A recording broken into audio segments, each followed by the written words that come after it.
Hi. Hi. Is this on? Yeah. Okay.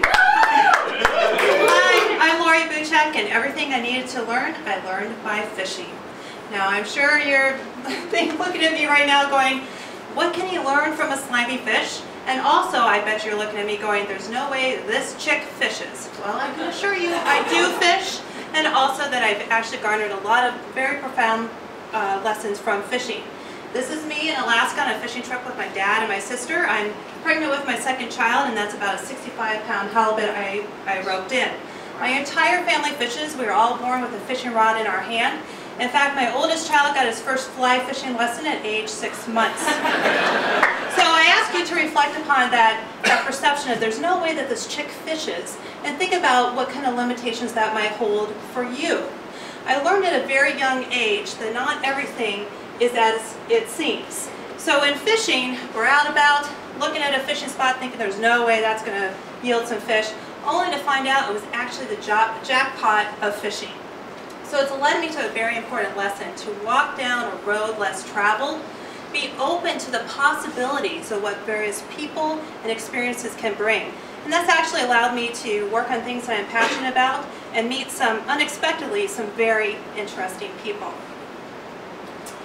So now I'm talking to a bunch of type A personalities, and I'm about ready to tell you that patience and slowing down leads to success. Well, in fishing, success, you have to have patience in order to have fishing success. There's a lot of time that goes into preparing, gathering your gear, getting to the location, dropping the line in, and waiting. If you pack up and leave early, you've garnered a little amount of success. And I sometimes wonder if we waited just a little bit longer, don't focus on immediacy, what we might have gained. On that fly fishing trip to Alaska, we decided to go inland to do some salmon fishing. So we boated in, we hiked 1 mile, cold rain, following a ranger with a gun in case a grizzly popped out, very real possibility. And you may think, she is crazy. In fact, no. We actually got a lot of fish, more fish than we ever had before, and especially on a fly rod. So the next time you're running crazy in life, which is probably every day, think about what you might garner by slowing down, having a little patience, pause. Now, how we accomplish things in life is just as important as what we actually accomplish. The end is inherent in the means. So do you approach things as a shark or as a gentle dolphin? My dad is an avid fisherman, so you think if you're going to go fishing with him, you better be darned serious. But in fact, he spends more time helping others fish than he himself. I realized that the way that he approaches this situation actually garnered a lot of fishing success for my family. He realized that we would not remember how many fish we actually caught in that fishing trip, but we'd always remember the experience. And that was what was most important. So, you don't know what you always will run into out on a fishing trip. There are wild beasts. You think you're pulling up a halibut, you actually get a shark. Very real possibility. You're in a trout stream in Yellowstone and a bison decides he wants to share the river with you.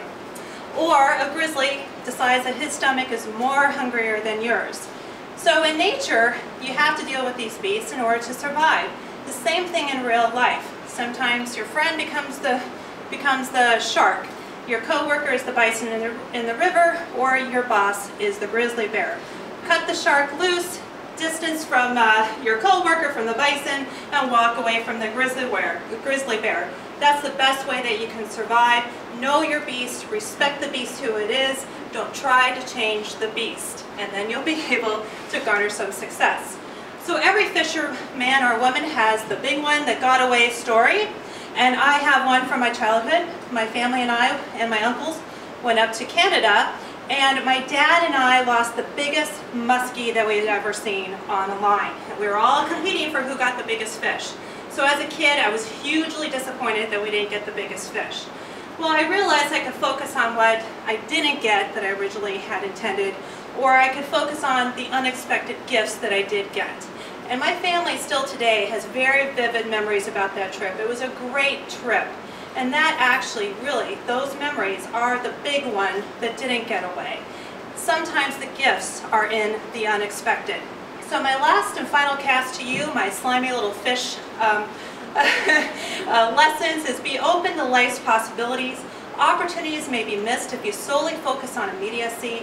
The experience is just as important as the accomplishment. Manage the beast, know that beast, and there are gifts in life's unexpected. Thank you.